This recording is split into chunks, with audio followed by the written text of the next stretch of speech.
Namaste, everyone. Welcome to the Cārvāka podcast. This is your host, kushalmehra. All right, my guest today is Dr. Ishtiaq Ahmed.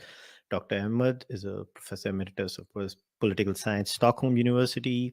He is an honorary senior fellow, Institute of South Asian Studies, National University of Singapore. Dr. Ahmed is a well known author. His works include The Punjab Bloodied. It's one of his best books. I highly recommend you, you read that book.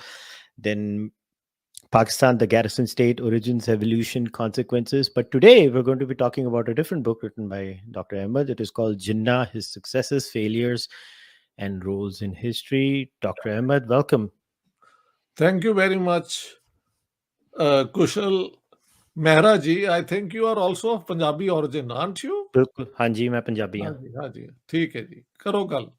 अच्छा हाँ जी, अच्छा। So, sir, Dr. Ahmed, सबसे पहले I want to start with this. Why did you decide? Because I read your book, and I mean, I can only state how many pages it was in Kindle.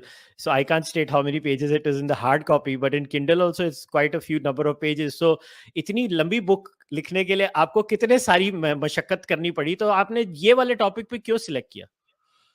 उसकी बात है, उसकी वजह ये है कि देखें, जब आप एज अ स्कॉलर एंटर करते हैं किसी फील्ड में, तो वहां का जो एग्जिस्टिंग लिटरेचर होता है, पहले आप उसको देखते हैं और फिर उसके अंदर जो आपकी अपनी कुछ होती है ना कंसर्न्स, कि यार मैंने इतना पढ़ा है, ये सुना है, ये देखा है, कुछ चीजें समझ नहीं आ रही जो कहा गया है उनमें, चाहे वो वॉलपोर्ट हो, आयशा जलाल हो, या जितने बाकी ऑथर्स हैं। Hector Bolitho is the first one who wrote the biography of Jinnah for the Pakistan government. तो वो क्वेश्चन ये थे कि actually what did Jinnah want, that's the main question. Ayesha Jalal की पोजीशन तो ये थी कि he never wanted partition. From 1939 onwards, he was seeking a power sharing deal with the Indian National Congress, and he worked towards it. और अगर आप Pakistani historians को देखें, उनमें नाम लिया जा सकता है सिकंदर हयात साहब का, जिन्ना द कैरिस्मेटिक लीडर, और फारूक अहमद डार की किताब है जिन्ना पे भी। ये दो किताबें लेटेस्ट हैं जो आई हैं। इसके अलावा बेतहाशा किताबें पाकिस्तान में लिखी गई और दूसरे लोगों ने भी लिखी। वो कह रहे थे कि पाकिस्तान, यानी पाकिस्तानी हिस्टोरियंस, कि जिन्ना ने सिंगल हैंडेडली अंग्रेजों को भी अपोज किया और कांग्रेस के बड़े बड़े लीडर, जिनमें Mahatma Gandhi, Jawaharlal Nehru, Sardar Patel, Maulana Azad and so many others, इतनी बड़ी टीम को उन्होंने अकेले डिफीट किया टू गेट पाकिस्तान। और अगर पाकिस्तान ना बनता तो पता नहीं मुसलमानों को ये हो जाता, इस्लाम के साथ ये हो जाता, ये सारी बातें थी। So now what was the truth? एक जगह पे कहा जा रहा था कि वो तो पार्टीशन चाहते ही नहीं थे, और दूसरी तरफ कहा जा रहा था कि उनके बगैर ना अंग्रेज को हराया जा सकता था, ना पूरी कांग्रेस को हराया जा सकता था। Both were standpoints which made no sense to me, looking at the facts of politics that I understood. Okay, what were the contradictions? Who used what? And why did the partition take place? So, having looked at all this, then reviewing the literature, of course, Venkat Dhulipala from India had written an interesting book on the idea of an Islamic state as discussed in northern India, which I had reviewed for a Pakistani newspaper, and I included in my Jinnah book as well. But that's a discussion, not more so much as a discussion as different positions of whether there should be an Islamic state or not. And he gives both positions among Muslim scholars, intellectuals, and so on. But how did the partition take place? What happened? Somebody had to go in and look at the material which existed. And that brought me then to look at Jinnah, and I developed this framework that whatever may be your intentions, if you keep on bombarding one set of ideas over and over and over again, then those ideas are beyond your control. They acquire a life of their own, and they constrain you as much as they constrain all others who are involved in a political competition. So, with that framework in mind, then I looked at Jinnah's political career. We had Hector Bolitho there, we had Stanley Walport. Now, both are interesting books, but the first one was written as a commission book for the Pakistan government. And Bolitho did make some interesting observations, but it's more or less a laudatory work. Stanley Walport then comes in and creates this great hype that people in the past have changed geography. Here is a man who not only changed geography but also history, and that is Jinnah. Now, can and one individual do all this? What were the circumstances in which Jinnah succeeded? So, I then, as a political scientist, looked at what I say is political actions, intended and unintended consequences of those. And if you look at all that, then I also identify Jinnah as a personality. I think Jinnah was a leadership type person who would not brook any challenge to his supreme position. And with that in mind, he chose his politics as he went along, starting as an Indian nationalist.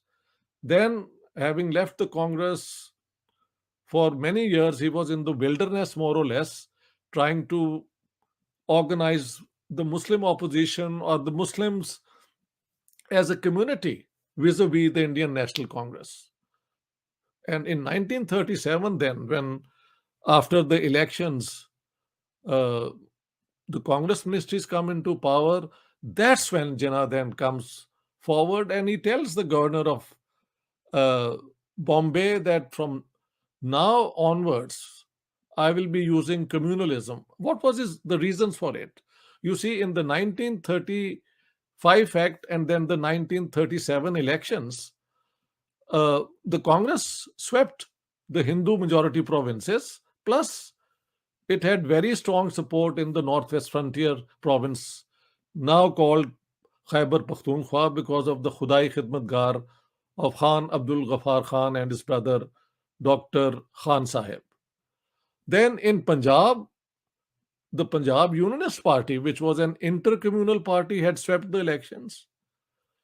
The Muslim League got only 2 seats, which became one when one of the persons elected crossed the floor and joined the Punjab Unionist Party. In Sindh, they got no seat at all. And it was Sindhi Muslims and Hindus and together who swept the elections. In Balochistan, there was no assembly as yet. It wasn't a proper province. There was a British Balochistan, and then there were the princely states, Kalat and so on. And then in Bengal, I think there were 84 reserved seats for Muslims. You know, reserved seats had been introduced in 1909, and that's been a major factor for isolating Muslims from the rest of the people of India in the freedom struggle. Out of the 84 seats, they won 40, which is, well, good enough. But 44 were won by an oppositional party led by, I think, Qazi Fazlul Haq.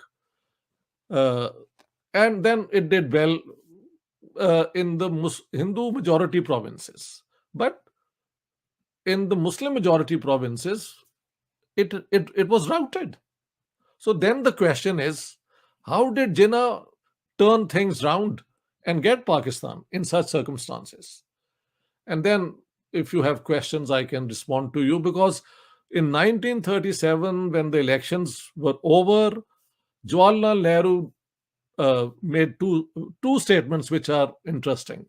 The first one was in 1936, as The president of the Indian National Congress, in his presidential speech at Lucknow, I think he said that we will abolish zemindari, that is big landlordism, as well as we will recast India in the shape of the Soviet type of developmental structure.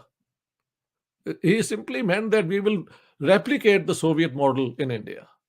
So I think that rang alarm bells not only among the the property owning classes, land owning classes, but also among the British, who hated the Russians since 1883, when the Great Game had started, and after 1917, when Russia had become the Soviet Union.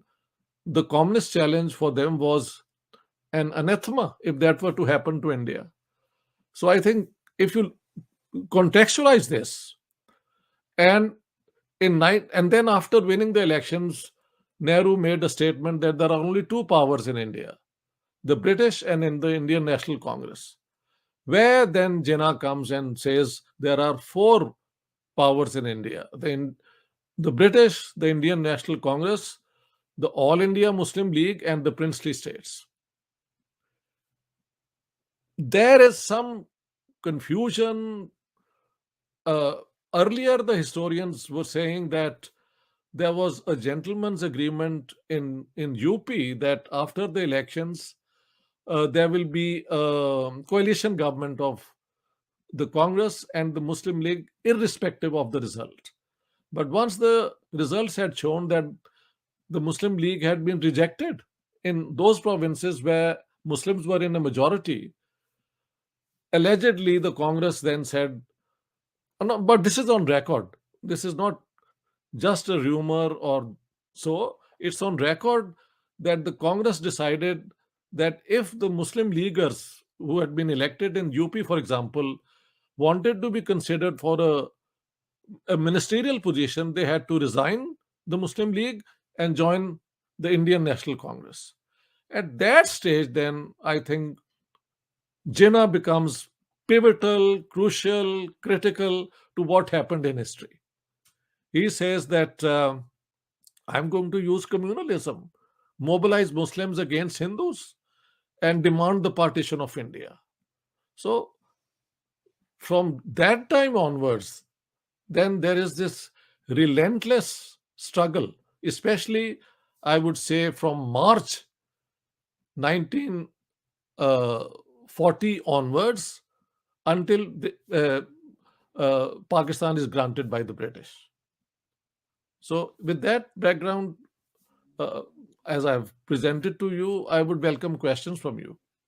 All right. So before I actually ask specific questions, I actually wanted to maybe hit upon the subject of, you start the book where you talk about the puzzle the study seeks to resolve, where you say a preliminary solution of the puzzle is that Jinnah's main and only mission was to bring about at all costs the partition of India. But I'm not talking about that.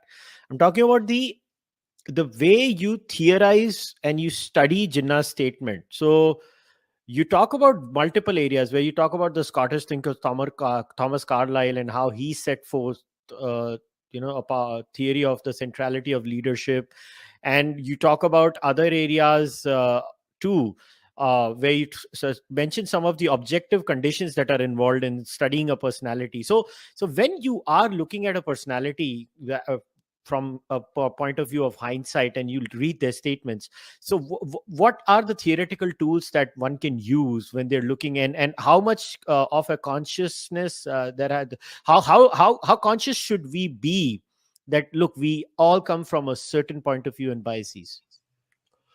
Well, I would say I'm trained as a political scientist, and then most of my research has been to go beyond just what political leaders are doing and looking at how society as a whole is reacting, what are the cultural factors, what are the religious factors, and so many other things. So for me, it's the thick of it which is important, that you have to go beyond just leaders doing this and that and look at the overall structure, the class structure, the cultural frameworks, what sort of arguments were used, uh, and so on.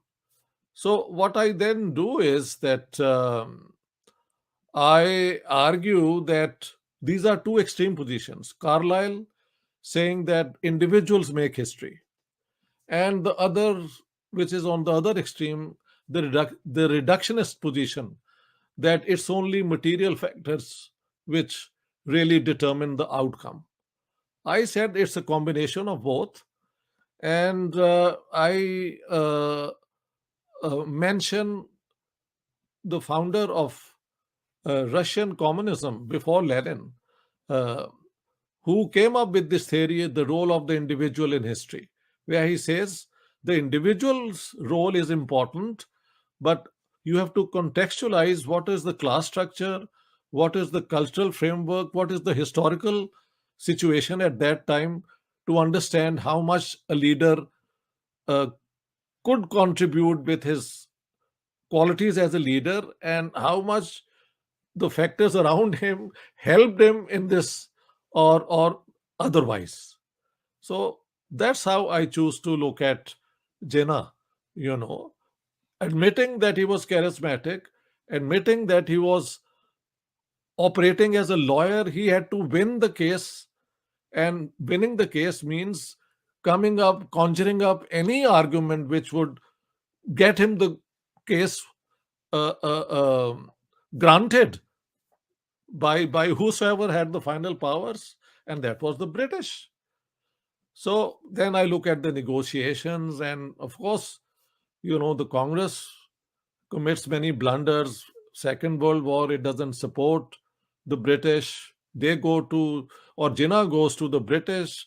British then promote him, and I quote Jinnah saying that up until now it was only Mr. Gandhi, Mr. Gandhi, Mr. Gandhi. Now they are laying the red carpet for me. And Linlithgow, the viceroy, says that I had a personal stake in promoting Jinnah. Without Jinnah, maybe we could not have held on to India during this period, because the Quit India movement later followed, and so all those factors then bring out Jinnah's role as a politician, that he was so quick at exploiting uh, contradictions available to his own advantage. And then he had a personal grievance all along. He believed that he was the rightful leader of the people of India, the Lucknow Pact, and so on. And then comes Gandhi, and he snatches that leadership from him. So, getting back at Gandhi was also, I think, very important. And I quote many of his speeches till the very end, saying that Mr. Gandhi uh, uh, cannot be trusted, and he didn't take me seriously. I mean, he's complaining till the very end. So, a personal, what should I say, vendetta against Gandhi, and to assert that he's as great a leader as Gandhi is only if you divide India and create a separate state for Muslims. Because that's what Gandhi opposed all along and did the National Congress. Okay. Yep. Fair enough. So now let's get into the book. You divide the book into four stages, as you call it. First, and as an Indian nationalist, then as a Muslim communitarian, next as a Muslim nationalist, and finally as a founder of Pakistan. Now, how did you go about and it's very interesting. You mentioned the years too. Like from year this to year this, he was an Indian nationalist. Then he becomes a communitarian. Then he goes into the Muslim nationalist phase, and then he goes into the founder of Pakistan mode. Now, how did you come up with this four stages idea? Well, that's looking at the material and using my own conceptual understanding of how to deal with statements. What is the content of the statements, in what context they are being made, and then you can say that these are the four phases in Jinnah's life. People normally, even the best historians, have just talked about Jinnah, the Indian nationalist, and then Jinnah, the Muslim nationalist. I've said that there are four phases. We have to look even at the fourth stage, when he is the all powerful leader of Pakistan, did he really help Pakistan, in the direction of going towards a democracy? And I show no, not at all. The destruction of democracy begins with Jinnah deciding to become the Governor General of Pakistan. Now, I tell you, nobody has done that. Or let me correct myself. There are two books. One is by Alan McGrath, The Destruction of Democracy. This is one. And then Khalid bin Said, Pakistan, The Formative Phase. So I mean, they are the original ones. I mean, I never claim uh, uh, anything which actually belongs to another scholar, and I happily grant that from them I got this angle, looking at Jinnah as a Governor General of Pakistan. But then I have my own way of uh, presenting it, classifying his statements, and the consequences. That's my contribution. Okay. Fair enough. Now, as I was going through this book, I can't help but start maybe from where I come from. Like Jinnah to me seems like a confused person. I don't know how else to say this. Like it's almost like a Jekyll and Hyde scenario. I mean, like to even quote your book where you say Jinnah had no clear or consistent vision or politics to offer. Consequently, one of the main contentions of this book is that during the fourth and final phase of Jinnah's extraordinary political life, he had no single core argument around which he conducted his politics. Instead, the fear of a perceived Congress, Hindu India conspiracy against him, and Pakistan remained the constant referent for his behavior. Consequently, he arbitrarily acquired extraordinary powers as the head of the state, and armed with them, he took some very controversial decisions which greatly weakened the chances of Pakistan stabilizing as a liberal parliamentary democracy. Now, obviously, we can't discuss all the four phases. I want to focus more on maybe phase two, three, and four onwards. But like, what do you make of you? Like, am I wrong in thinking like Jinnah is almost like a Jekyll and Hyde? I wouldn't put labels on him, except that I say that uh, Jinnah could not forgive people if they slighted him in some way. And the greatest slight for him was that Gandhi stole the leadership from him, and that he was always looking for a possibility, for a chance to hit back. So that remained a constant with him. What sort of personality is that? I think the psychologists have many ways of looking at it. I've not dared put a label there, but that's Jinnah. The second is that uh, for him, the division of India was the only way to prove that he left the Congress for the right reason, that it was a Hindu organization. Otherwise, he should have remained in the Congress. So, to vindicate that position, the only way was to divide India and show, well, this is for Muslims. We could not have lived in a united India dominated by Hindus and by the Indian National Congress. That would be the end of Islam and Muslims and so on. I quote him so many times. So, there is a psychological problem with Jinnah. For example, let me concretize this. After the direct action call, when actually, rioting, bloody rioting starts, there are so many cases of massacre on a large scale. Jinnah never went even once to show his sympathy, his concerns. So he lacked that human dimension of making statements and the consequences for the people.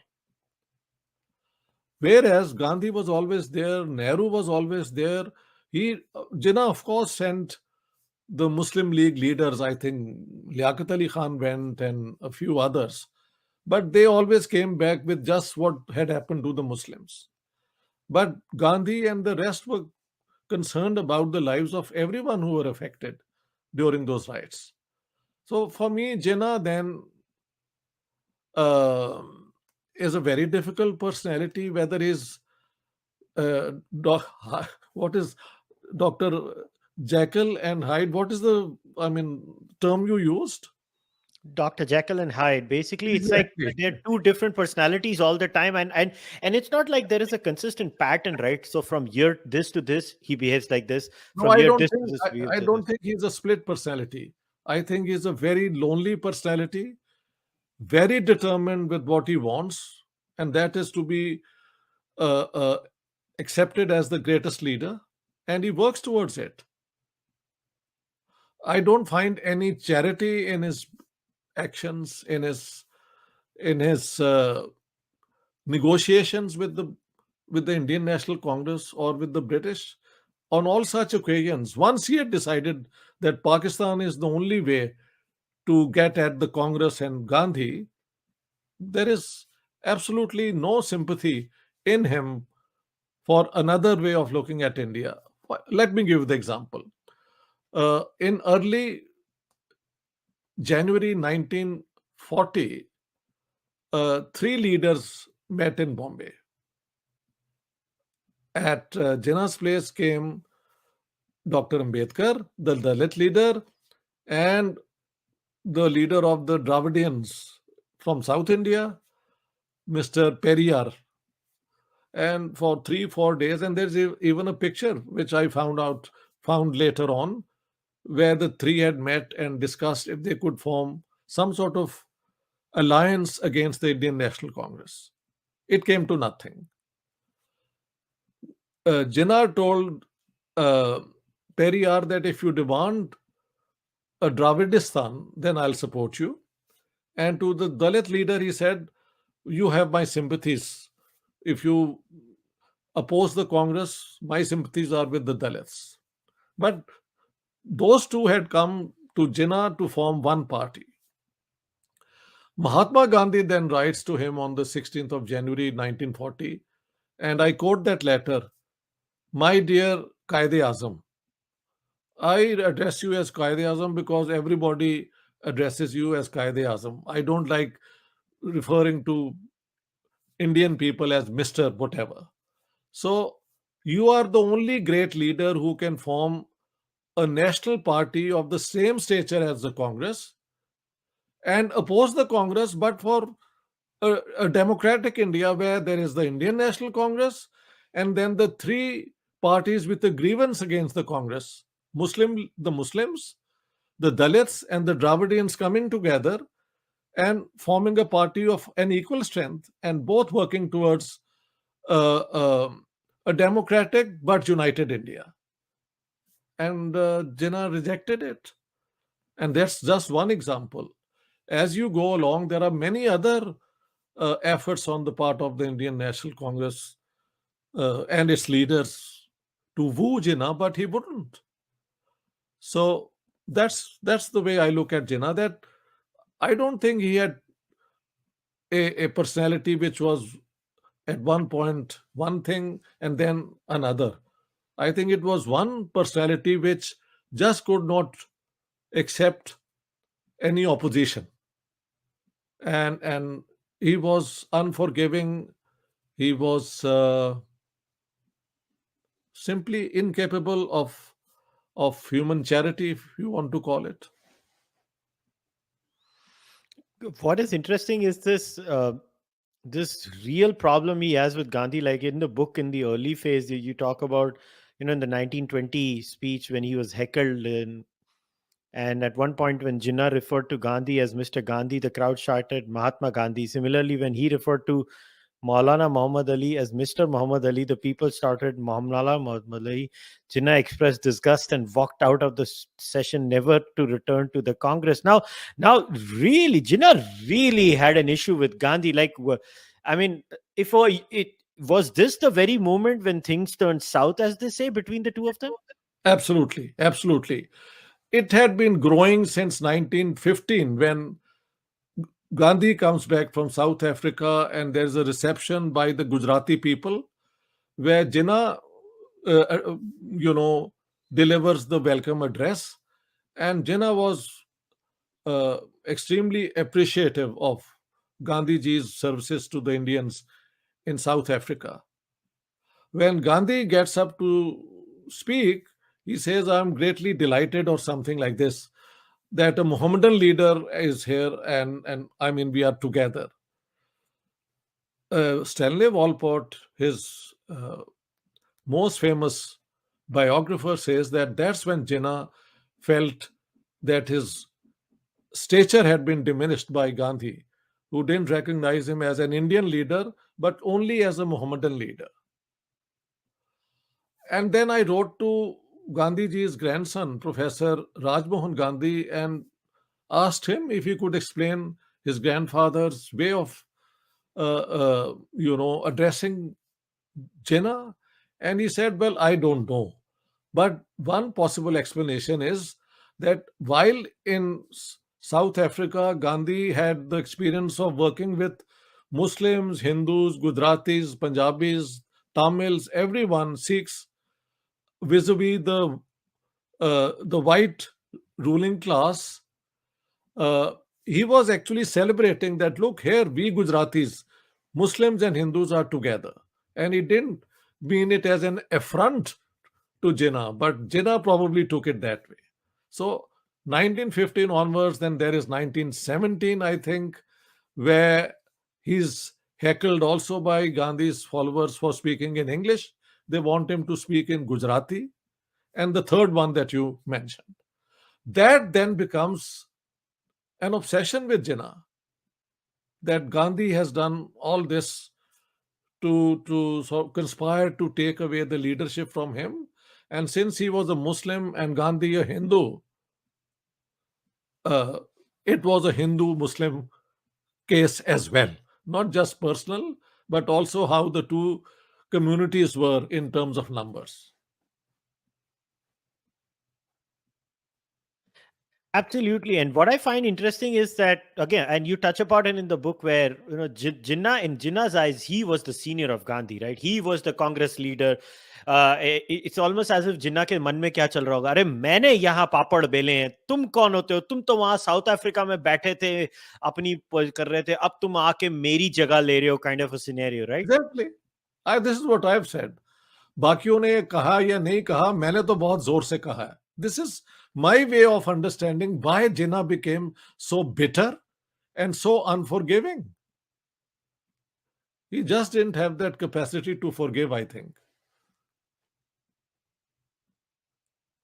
Yeah. Now, so let us touch upon that very moment in the book where you try and explain the years where Jinnah's approach to politics was becoming communitarian.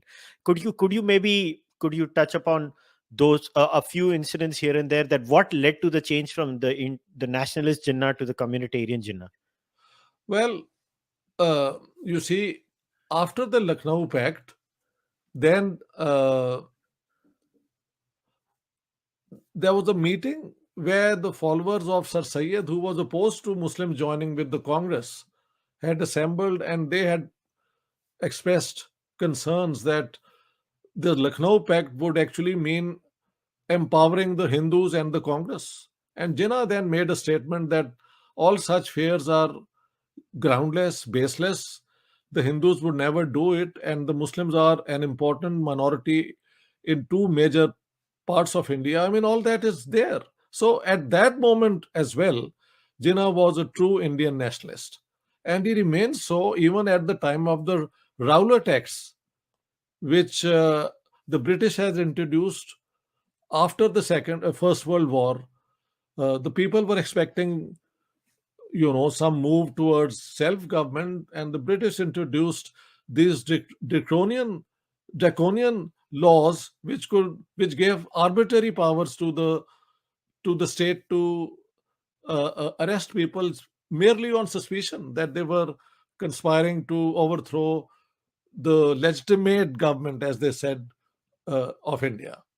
So up until then, Jinnah is uh, an Indian nationalist, and then the 1920s, the break. What is communitarianism? Communitarianism means that you sort of start taking interest primarily in the concerns of a certain community, and For Jinnah, the Muslims of India were a community apart from the rest. And then he came up with this theory that there is no Indian nation. Originally the idea was that all Indians, irrespective of their caste, religion, whatever, were Indians. Now he says that India comprises many nationalities: Muslims, Hindus, Sikhs, Dalits, and Dravidians. He names all those.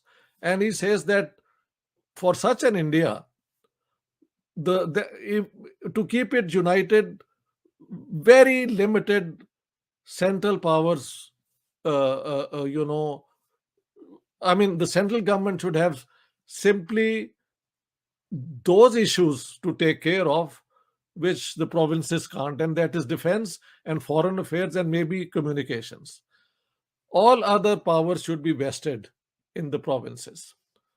As against that the Congress had come up with the Nehru report, which talked of an effective center and a federation in which there were two lists, and it declared that India will be a secular state in which there will be no state religion and Hindus and Muslims will have equal rights, and universal adult franchise would mean there would be no need for uh, uh, you know separate electorates for communities, because by that time not only the Muslims but even the Sikhs in Punjab had been granted separate electorates, and then I think Europeans in Bengal, and so on.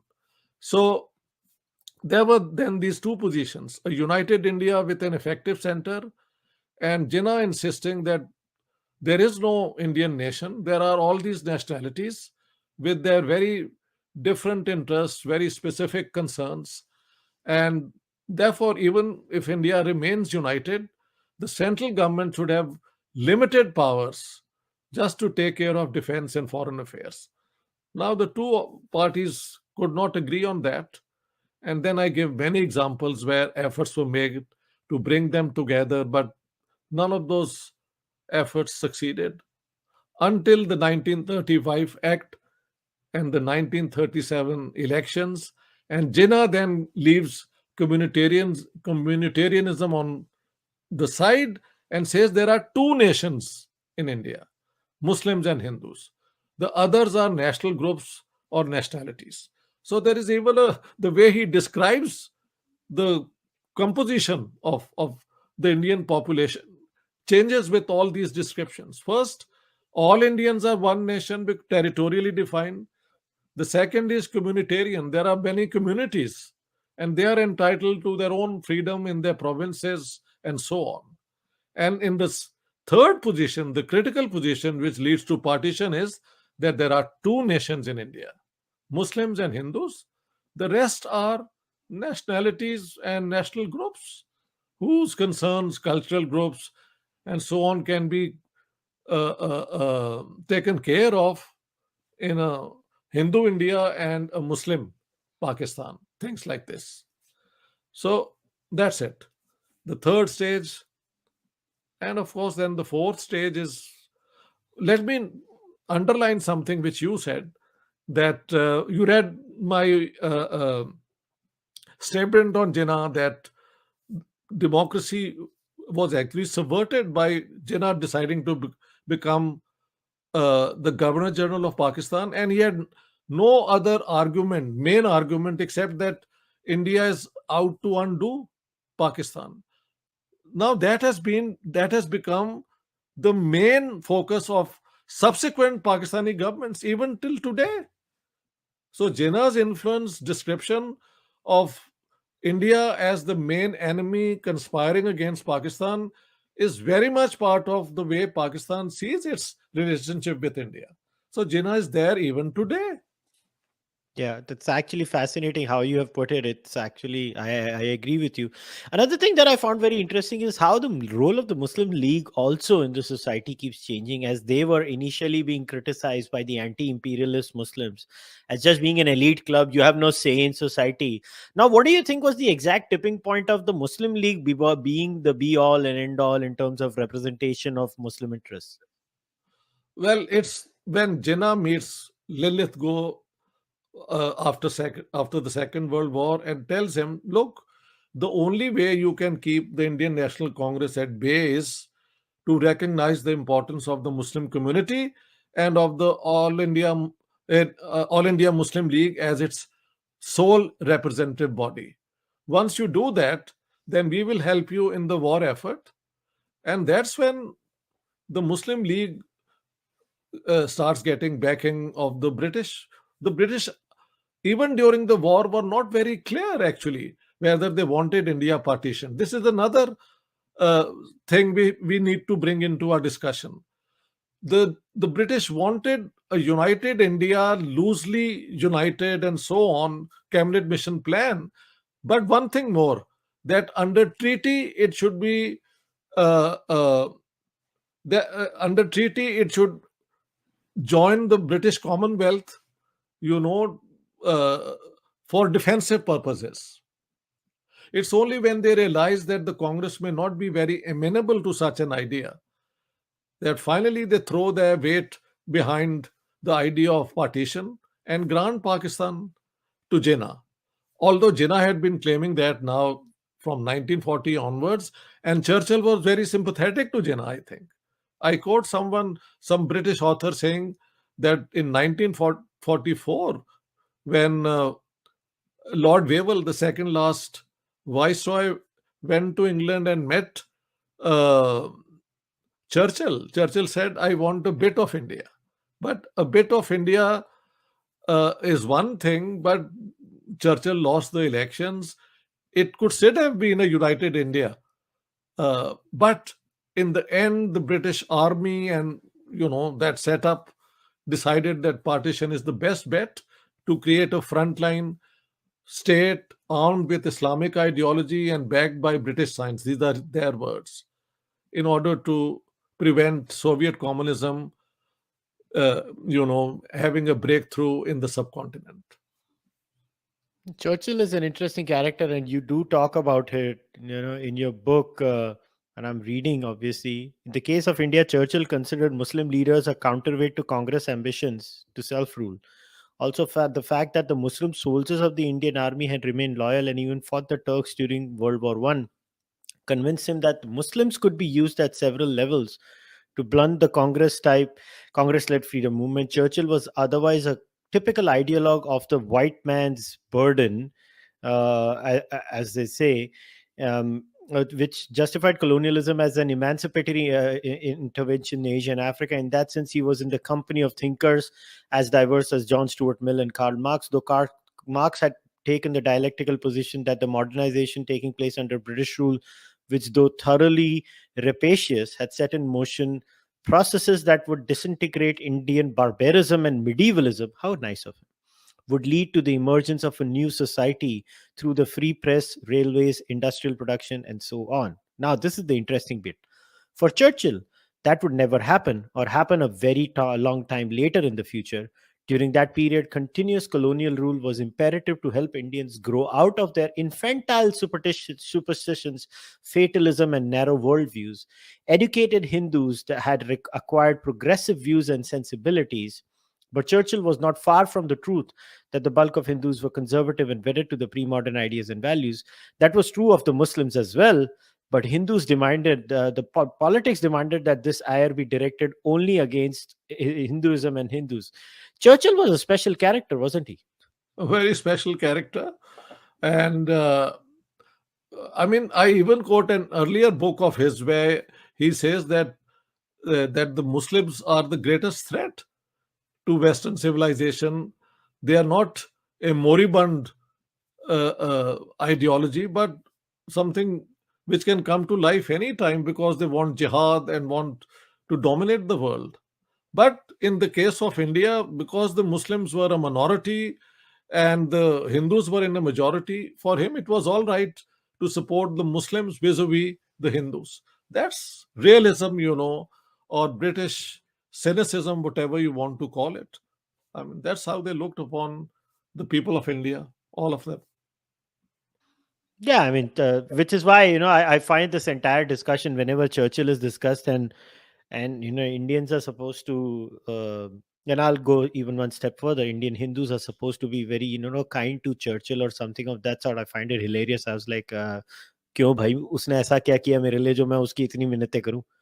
Ji ji Yeah, but I want to go now into the Jinnah was stingy, huh? Well, that's unfortunately true. And who else but his own private secretary who adored him? This is he he's on record saying this.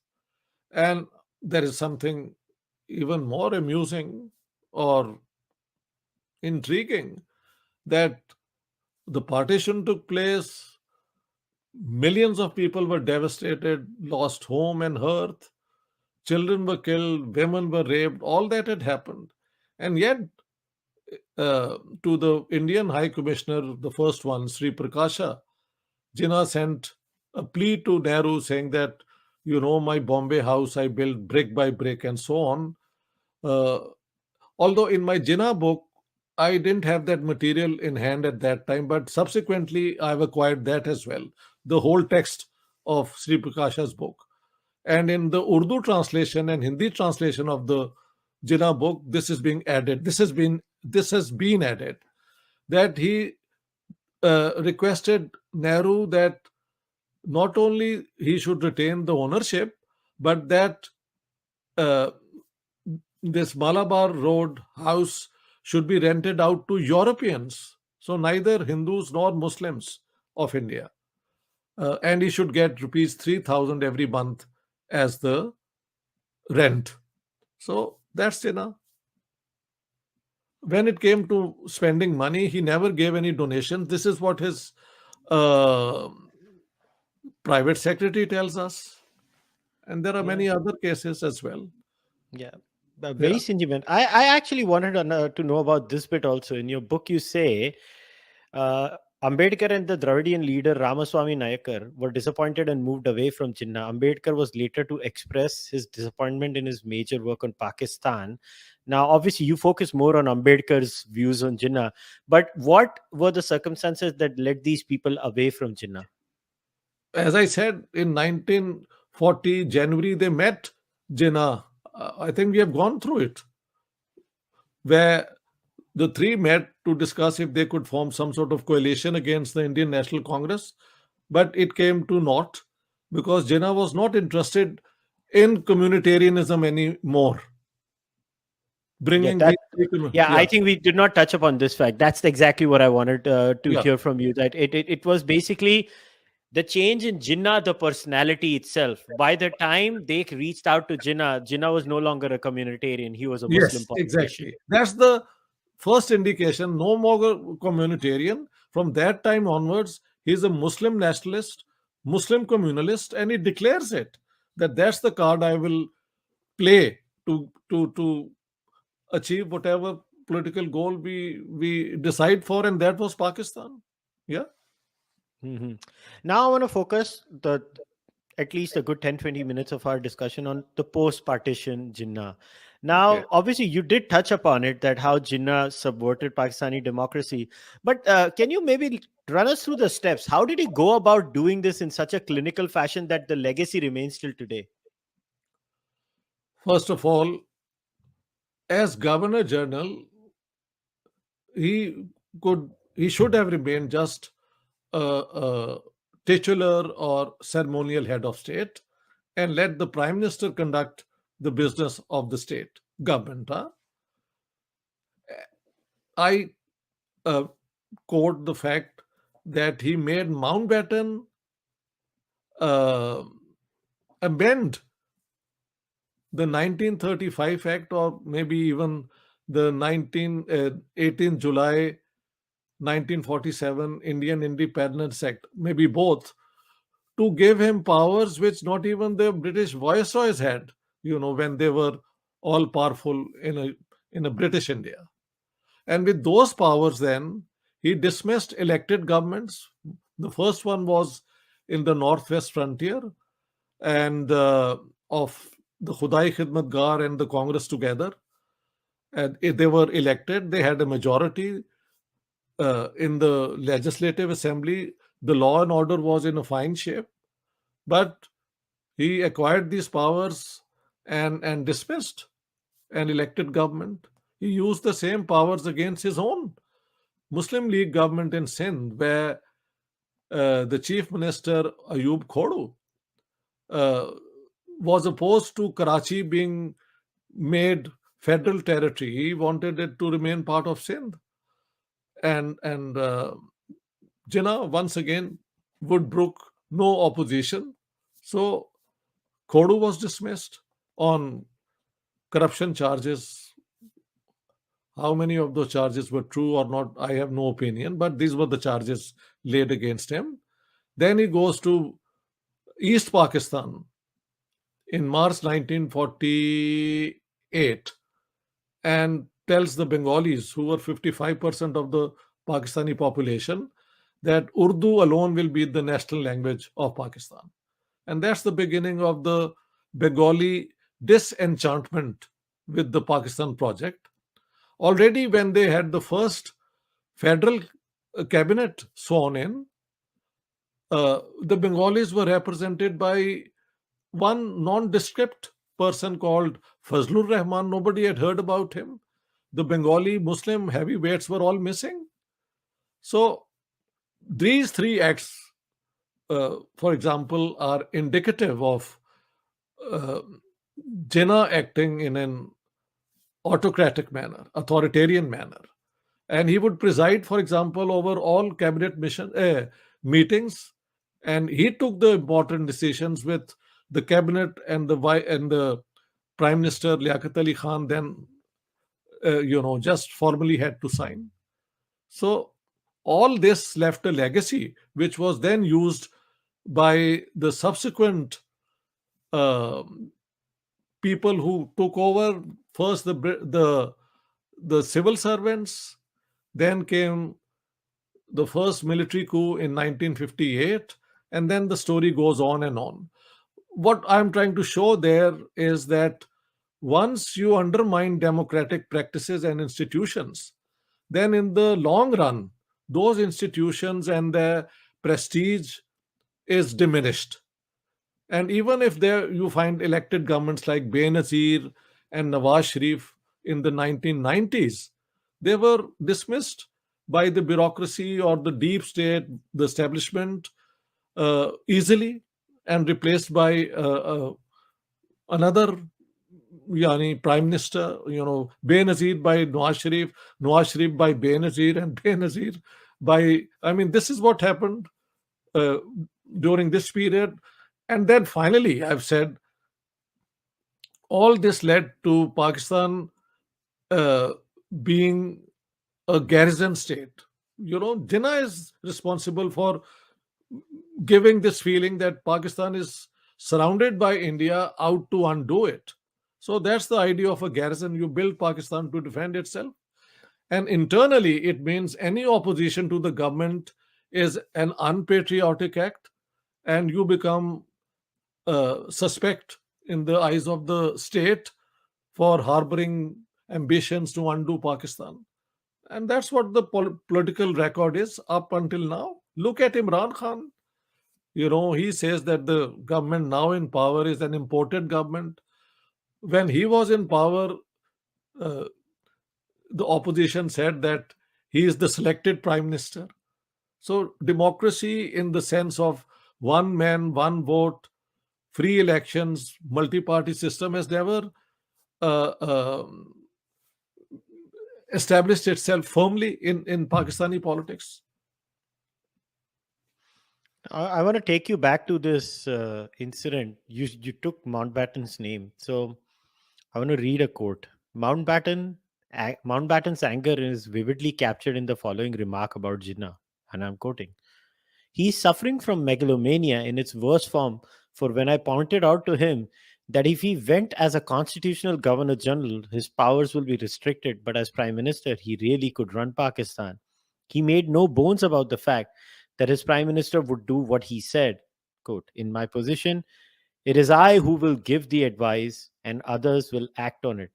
I'm going to read further. In exasperation, Mountbatten said to him, Do you realize what this will cost you? Jinnah replied, It may cost me several crores. 10 million is 1 crore in rupees in assets. Mountbatten retorted, It may well cost you the whole of your assets and the future of Pakistan. Mountbatten and Jinnah didn't really get along in the end, right?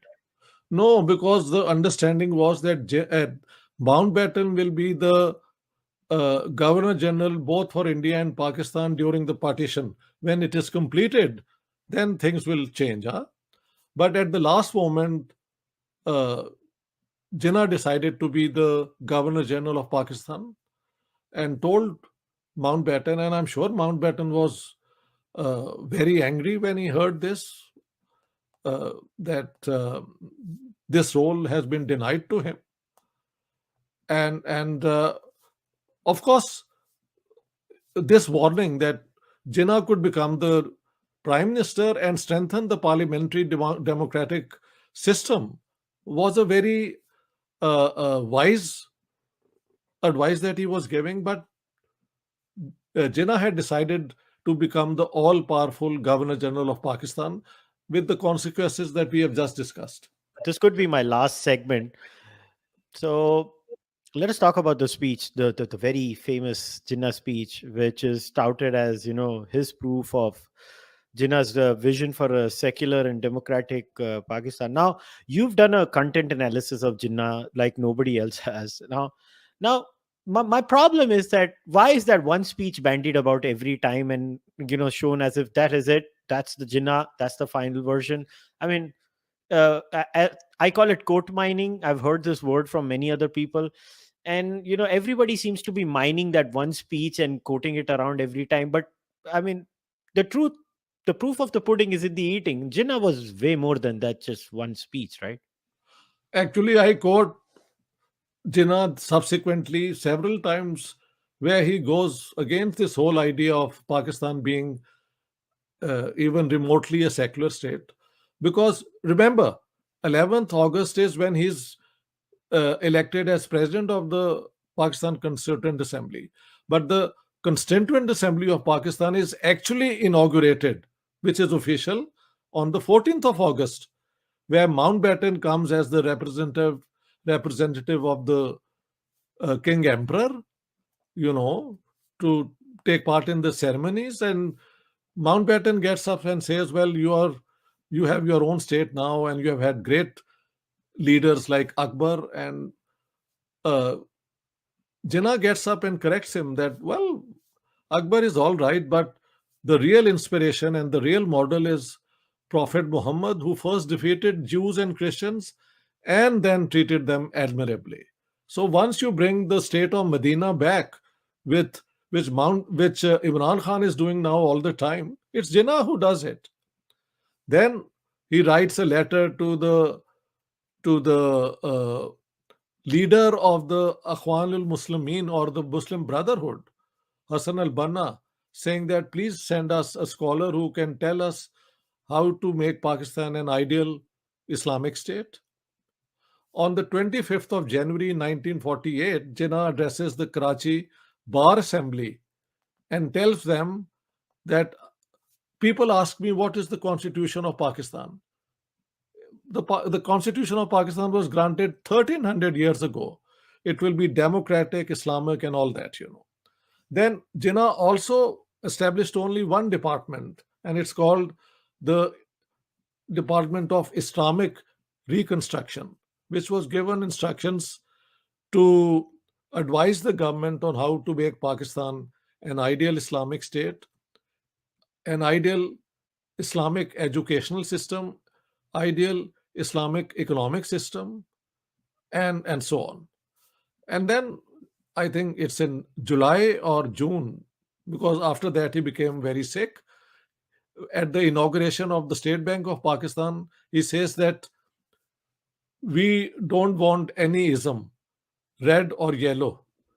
You advise us on how to make Pakistan an Islamic state with an Islamic economy. So one speech, and I contextualize the speech and show that Jinnah was so good at taking decisions suited to that opportunity, to that situation. And it was the fear that uh, India may expel 35 million Muslims if all the Hindus and Sikhs were forced to leave Pakistan. Well, in West Pakistan, that's what actually happened. But I must salute Mahatma Gandhi and Jawaharlal Nehru and even Sardar Patel, who were and other Congress leaders who ensured that although the Hindu Mahasabha and RSS had started attacking Muslims, all those attempts were defeated, and those Muslims who wanted to remain in India could do that. That's of course now a problem in India, where the Hindu right says that look at these people, they let the Muslims stay on while they agreed to the partition of India to grant Muslims a separate state. Where my argument is, the Congress agreed only at the very end of it, realizing that in a united India, it would not be possible to cooperate with with the Muslim League and with Jinnah and all. So why not go for an India which was manageable, and which could be, you know, led forward according to the Congress ideology, which they have done. The Indian Constitution is exactly two, three things. It is the uh, Nehru Report of 1928.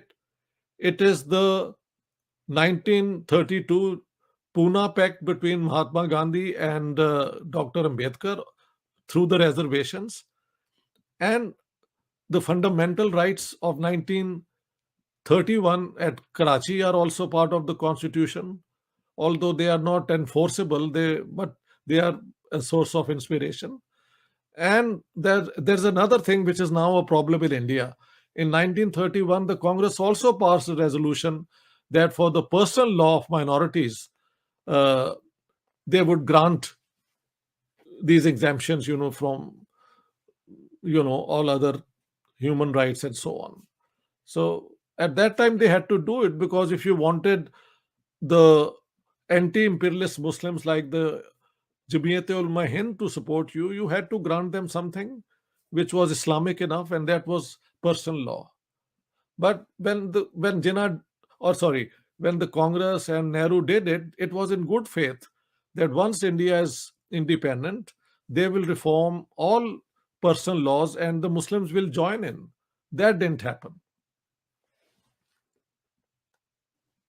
Fair enough. Now, okay, so before we wrap it up, sir, so what would your last words on Jinnah be, and also what is your next project that you're working on? Yeah. Well, despite having my differences on the two nation theory and the way the partition took place, I cannot help granting the fact that Jinnah was so pivotal, uh, a leader to the future of India and the creation of Pakistan. That role nobody can take away from him. Saying that he didn't want partition is uh, indefensible academically and with the evidence that we have in hand.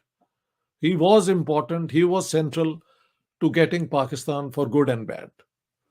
My project now these days is a book I promised to write for Rupa Publications, and it is the partitions of India, Pakistan, sorry, of India, Punjab, and Bengal. I'm looking at just those, years around 1940s and so on.